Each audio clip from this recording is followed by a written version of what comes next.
酒吧后门，一对分了手的男女朋友，女人怀孕了，男人问：“是我的？多久了？”女人说：“5个月。”男人说 I'm gonna be responsible for it. 女人说 You're not responsible for anything. My family and I have this on our own. I want you to stay away. 然后男人喝得烂醉，被店员扔了出来。他走的时候看到一辆车开着窗，正想顺点东西，被警察逮个正着。他妈妈把他保了出来，扔给他一笔钱。 I'll be home at 7. When I get back, I want you gone. 连亲妈也受不了他了。之后男人依旧过着浑浑噩噩的日子。事情的转折发生在他女儿出生的这一天。男人站在玻璃前，看着襁褓中的女儿。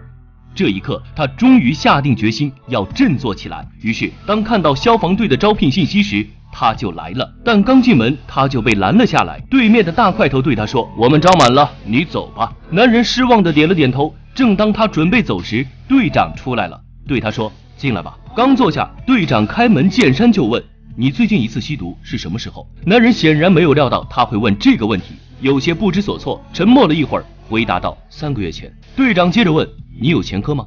男人说：“有，盗窃罪，现在还在保释期。”听到这里，队长不解地问：“你为什么来这儿？”男人说 I made a lot of mistakes in my life, and I've done a lot of things that I'm ashamed of, and now I'm embarrassed by, honestly. But I just had a daughter. I just really want to give her what I never had. If you give me a chance, I won't let you down. 男人将自己的劣迹全盘托出，本来以为铁定没戏了，谁知队长却说 Alright, crew's gonna go on a little high. Got the running gear? 就这样，男人得到了一次机会，但消防员的训练异常艰苦。当其他队员迈着整齐的步伐向山上跑时，唯独只有男人被落在后面，吐了一地。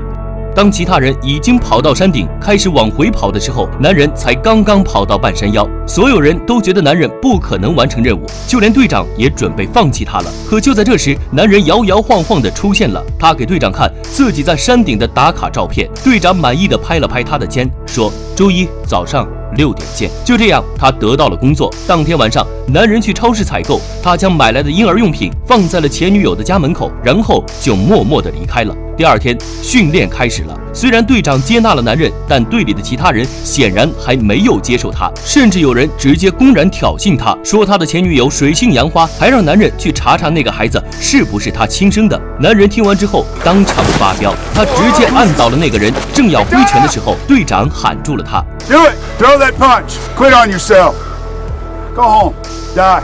男人忍住了。后来，在一次火灾中，男人跟随队员们一起前去救火。他坐在飞机上，忐忑不安。远处的山火肆意的蔓延，像是一道高高的火墙拦在他们的面前。这是男人第一次真正直面大火。到达火场后，队长迅速发号施令，他们准备以火攻火，点燃迎面火，烧掉前面那一片小森林。没有了可燃物，大火自然就烧不过来了。果然，第二天大火熄灭了。他们在山里巡查时，一棵大树突然倒了下来，幸亏男人眼疾手快地拉开了队友，救了他一命。回去上直升机的时候，队友们捉弄了他。看着男人滑稽的样子，队员们都笑了。男人终于得到了大家的认可，被接纳了。一个堕落的瘾君子竟然成为了一名英勇的消防员。第一次完成任务后，男人第一件事就是去看女儿，但他不敢进门，只将买来的东西悄悄放在门口，然后转身离开。就在这时，房门打开了，前女友抱着他们的女儿走了出来。男人看着可爱的女儿，紧张的浑身僵硬，站得笔直。前女友问他：“你要不要抱抱？”男人笑了笑说：“不了，我身上太脏了。”前女友说：“没关系。”然后就将女儿递给了他。男人抱着自己的女儿，一时之间百感交集，哭了出来。9个月后的某一天，男人将女儿带回了家，这是他第一次和女儿单独相处。可没想到，当晚就发生了意外，女儿高烧不止，男人慌了，朋友买来温度计，男人看都没看，直接塞进女儿的嘴巴里。朋友提醒他不是这儿，然后给他看了说明书。What？ 一看温度计，竟然烧到了39.6度。朋友提议打电话给他前女友，但男人不敢，因为他怕自己以后再也没有和女儿单独相处的机会了。最终，男人叫来了朋友们帮忙，这才让女儿好转起来。曾经人人唾弃，如今有事业、有家人、有朋友，这是他幡然醒悟后用责任心、不服输的精神一步步迎来的。这天，男人正陪女儿在公园玩耍，就在这时，不远处的山上突然升起了阵阵浓烟。男人想都没想，赶紧回到了消防队。消防员的生活就是这样，只要有火情，不管在干什么，他们都要义无反顾，勇往直前。他们前面是熊熊火山，而身后则是他们誓死守护的家园。这一刻，所有人的希望都寄托于这20人的小队身上。他们砍掉附近的灌木丛，挖出防火线，然后在防火线的前面点火，等待2团熊熊烈火相遇，以火攻火。他们一刻也不能放松警惕，山火相遇的时候，会有许多火星落下，一不小心就会再次燃起大火。他们要不断的去调那些再次燃起的灌木，以绝后患。最后，再猛烈的山火，在他们面前都只能乖乖熄灭。这就是消防员的伟大之处，不得不让人敬佩。完成任务后的消防队员们兴奋地在树下合影，记录下这胜利的一刻。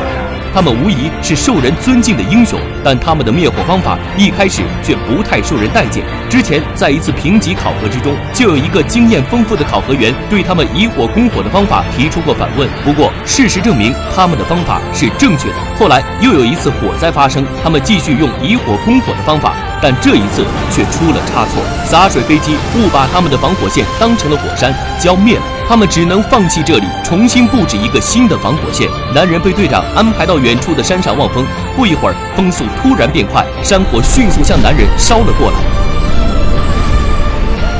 男人只好紧急撤离，然而山火蔓延的速度比他奔跑的速度快得多，很快，男人就被熊熊烈火包围了。男人被熊熊山火包围住，进退两难，他的意识逐渐模糊，呼吸也开始越发困难。就在这时，火墙中间开来一辆小车，他赶紧跑了过去，上了车，逃过一劫。另一边，队长准备带领其他队员们撤退，突然发现风向大变，大火迎面向他们袭来，来不及了，队长立马掉头往回跑去。直升机来了，队长在对讲机里大喊。飞机没有听到他们的声音，但大火已经烧过来了。没办法了，队长看着身后的队员们，大吼一声。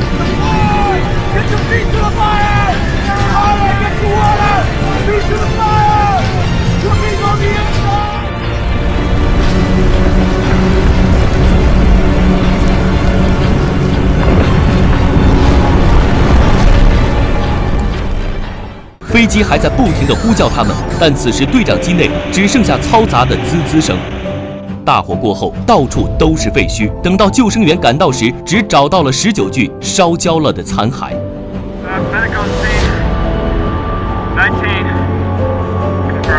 幸存下来的男人听到这个消息后崩溃了，愤怒、痛苦、无助、懊悔，无数种情感瞬间袭来，吞噬了他。跟他同样悲痛的还有那19个烈士的家属，他们聚集在体育馆内，等待着最后的通知。他们知道有一个人幸存下来了，每个人都在暗暗祈祷，活下来的是自己的丈夫、儿子或父亲。所有人都劝男人还是别去了，但男人却说不，我要去。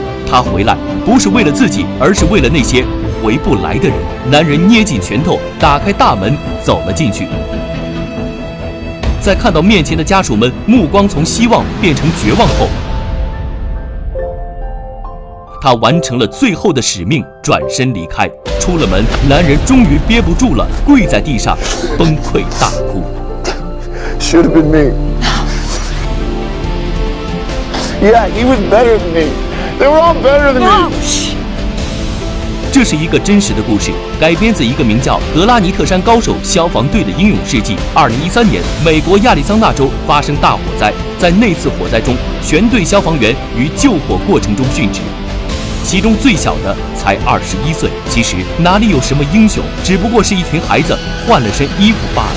他们如你我一般，只是血肉之躯，但灾难来临之时，总要有人逆行而上。可能他们从不曾把自己与英雄联系起来，他们每一次的逆行都需要极大的勇气。好了，今天的节目就到这里，我是独立鱼，记得点赞关注，陪你看电影。